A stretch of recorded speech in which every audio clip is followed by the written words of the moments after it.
21장. 여호와께서 모세에게 이르시되 아론의 자손 제사장들에게 말하여 이르라. 그의 백성 중에서 죽은 자를 만짐으로 말미암아 스스로를 더럽히지 말려니와 그의 살부치인 그의 어머니나 그의 아버지나 그의 아들이나 그의 딸이나 그의 형제나 출가하지 아니한 처녀인 그의 자매로 말미암아서는 몸을 더럽힐 수 있느니라. 제사장은 그의 백성의 어른인즉 자신을 더럽혀 속되게 하지 말지니라. 제사장들은 머리털을 깎아 대머리 같게 하지 말며 자기의 수염 양쪽을 깎지 말며 살을 베지 말고 그들의 하나님께 대하여 거룩하고 그들의 하나님의 이름을 욕되게 하지 말 것이며 그들은 여호와의 화제 곧 그들의 하나님의 음식을 드리는 자인즉 거룩할 것이라. 그들은 부정한 창녀나 이혼당한 여인을 취하지 말지니 이는 그가 여호와 하나님께 거룩함이니라. 너는 그를 거룩히 여기라. 그는 내 하나님의 음식을 드림이니라. 너는 그를 거룩히 여기라. 너희를 거룩하게 하는 나 여호와는 거룩함이니라.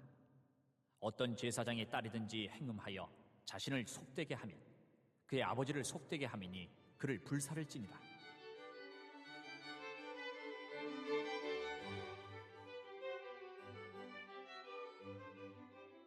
자기의 형제 중 관유로 부음을 받고 위임되어 그 예복을 입은 대제사장은 그의 머리를 풀지 말며 그의 옷을 찢지 말며 어떤 시체에든지 가까이 하지 말지니 그의 품으로 말미암아서도 더러워지게 하지 말며 그 성소에서 나오지 말며 그의 하나님의 성소를 속되게 하지 말라. 이는 하나님께서 성별하신 관유가 그 위에 있음이니라. 나는 여호와이니라. 그는 처녀를 데려다가 아내를 삼을지니 과부나 이혼당한 여자나 창녀짓을 하는 더러운 여인을 취하지 말고 자기 백성 중에서 처녀를 취하여 아내를 삼아 그의 자손이 그의 백성 중에서 속되게 하지 말지니 나는 그를 거룩하게 하는 여호와임이니라.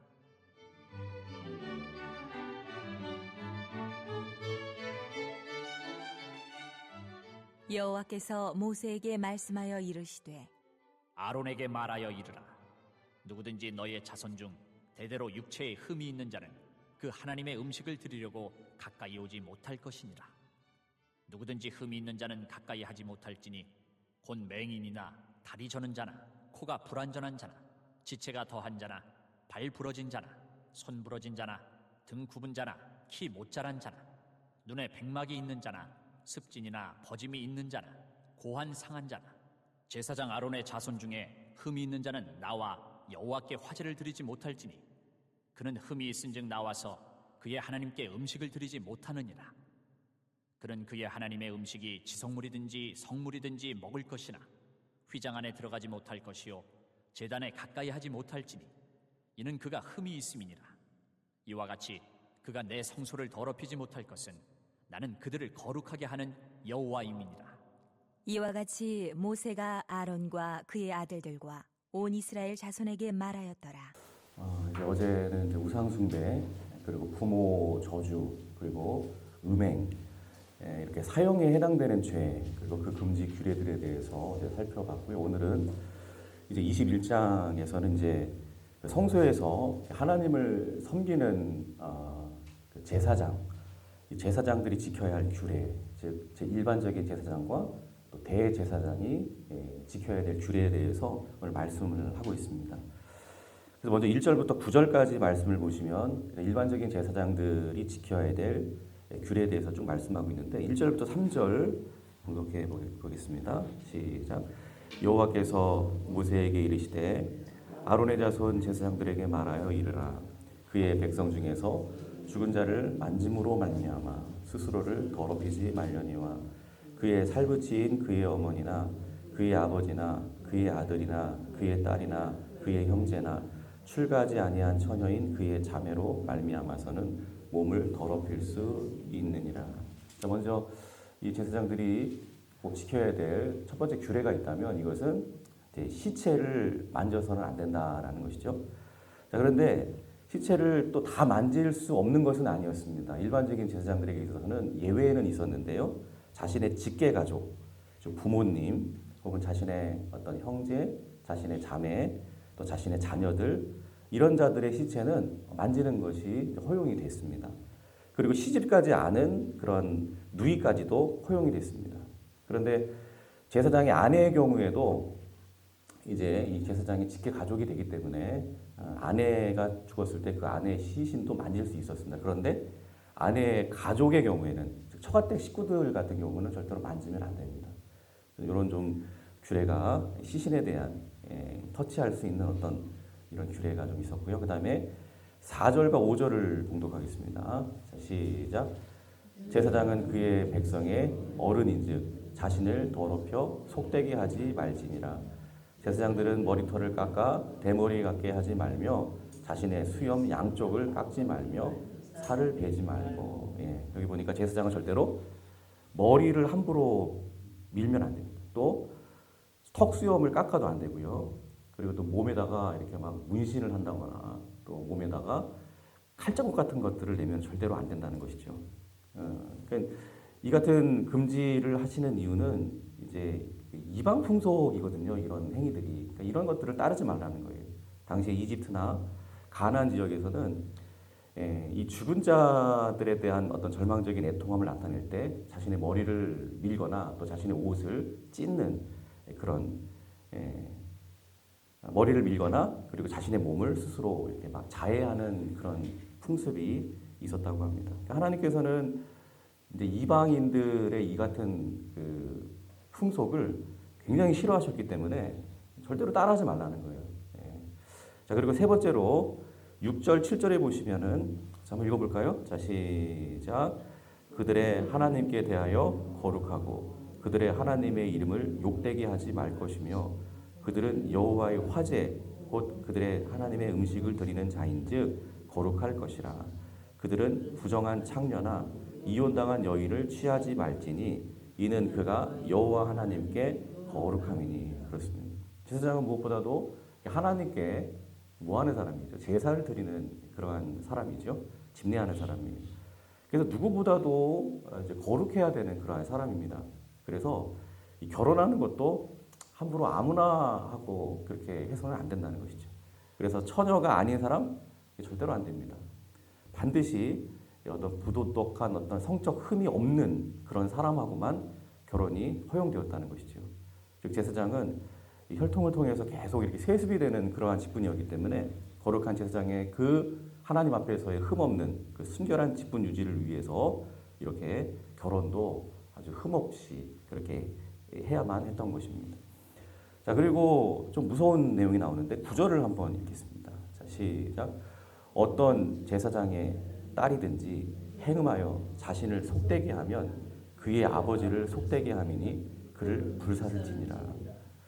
여기서 이제 행음하여 자신을 속되게 한다 이 말은 창녀의 길을 간다는 거예요. 그러니까 이 제사장의 딸이 만약에 세상에 나가서 막 창녀의 그런 길을 가게 된다면 이것은 아버지를 속되게 함이니 욕되게 하는 것이다. 그래서 반드시 그 딸은 제사장의 딸이라고 할지라도 화형에 처해서 죽였다는 거예요.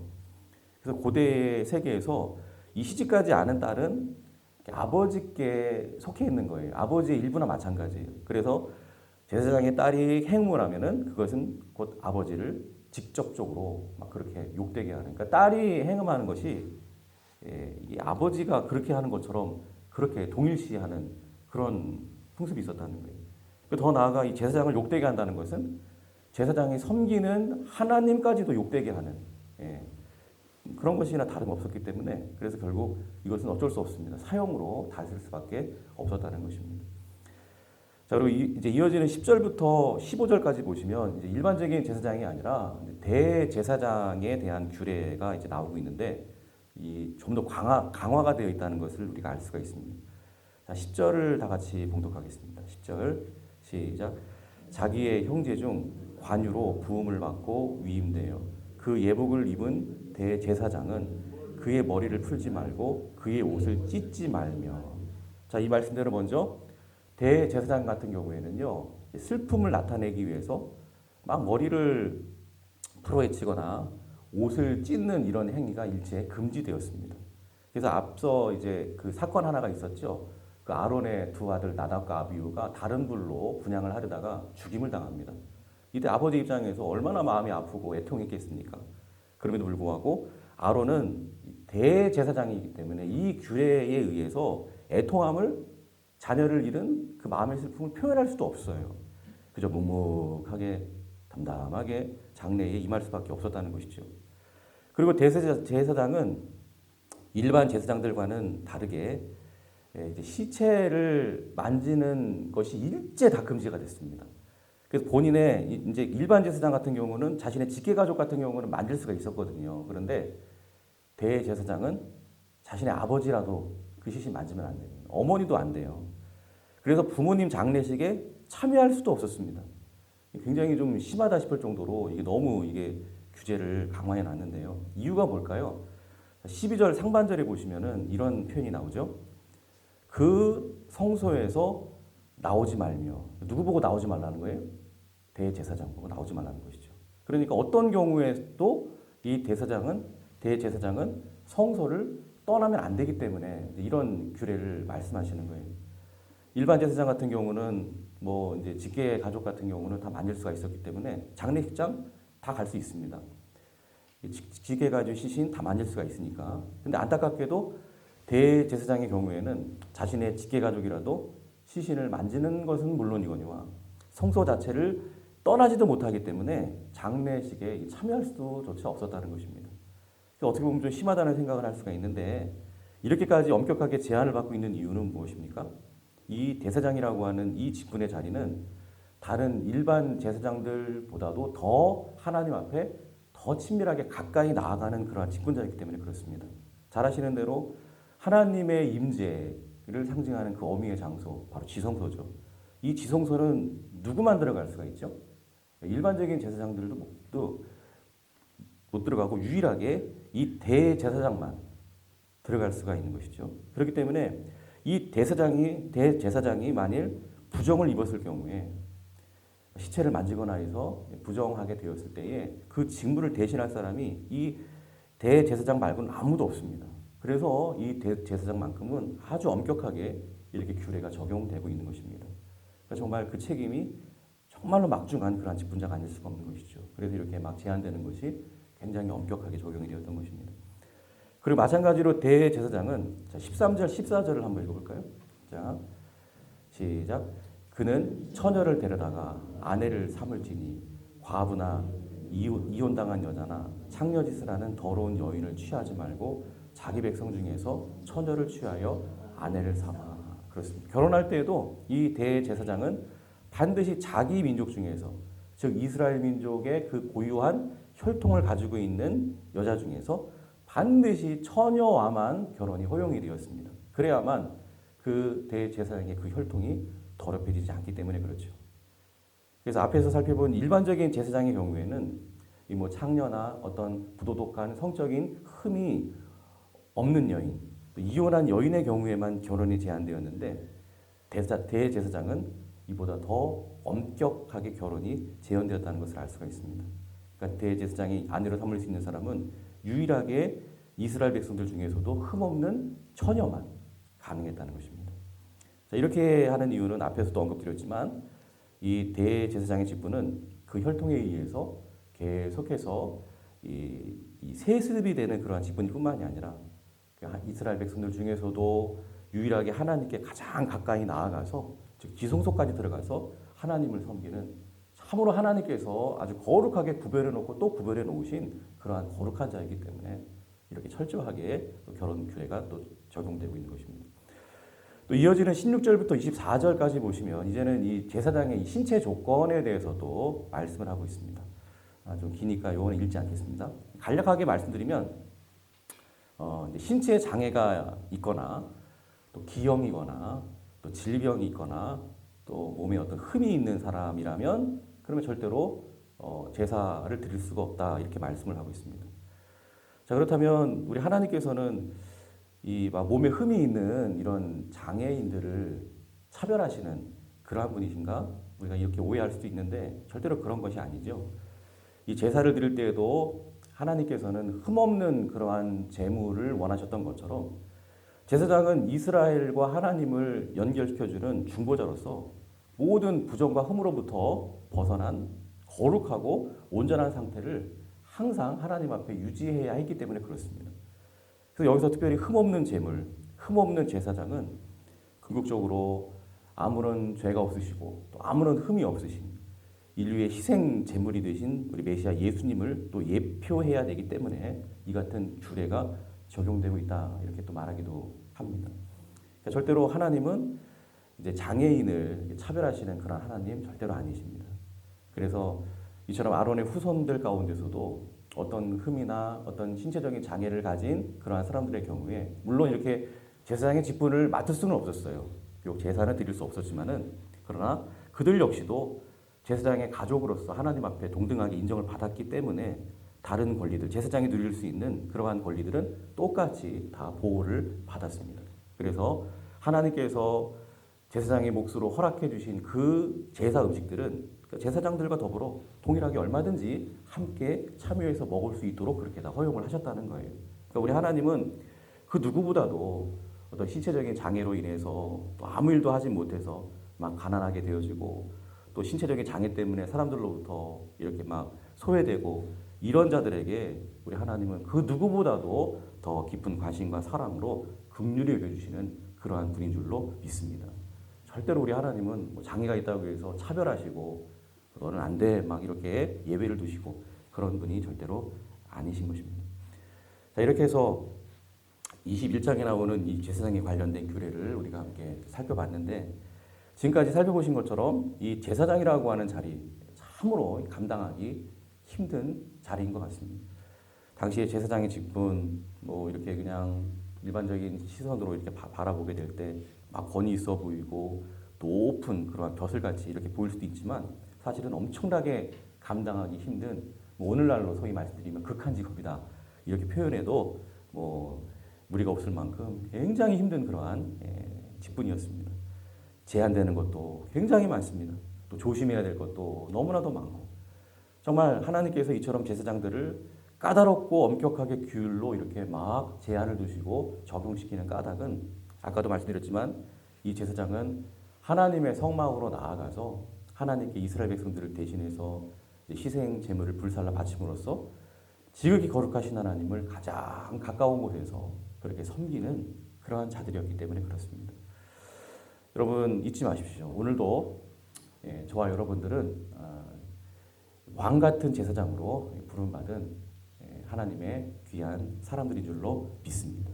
당시의 제사장들이 하나님과 이스라엘 백성들을 연결해 주는 이러한 중보자라고 한다면 이제 저와 여러분들은 이 시대를 살아가는 모든 불신 영혼들 그리고 그들과 하나님을 이렇게 연결해 주어야 하는 왕 같은 제사장으로서 오늘 이 말씀과 같이 저와 여러분 역시 거룩해야 된다는 거예요.